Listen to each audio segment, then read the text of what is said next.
In die begin was ek ook baie bang om hierdie te doen. Wat sal mense van my sê? Wat as mense my kritiseer en probeer afbreek? Nou mense sal altyd iemand kritiseer wat iets doen, selfs al is daai iets positief en goed. Jy sien, hulle het eintlik iets oor jou te sê omdat jy iets doen. Jy daag op, jy volhard, jy die guts wat hulle nie het nie, die waagmoed. Jy is 'n bouer, jy bou en jy is bereid om iets te skep uit niks uit nie. Mense word geïntimideer deur jou omdat jy 'n spieël is, 'n refleksie is van dit wat hulle nie bereid is om te doen nie. So laat hulle praat, laat hulle comment, laat hulle beledigend wees.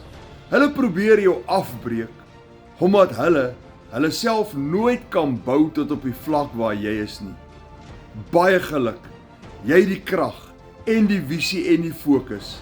Hulle oë is op jou, maar jou oë is nie op hulle nie. Jy fokus op sukses. Daarom is jy die kop en nie die stert nie.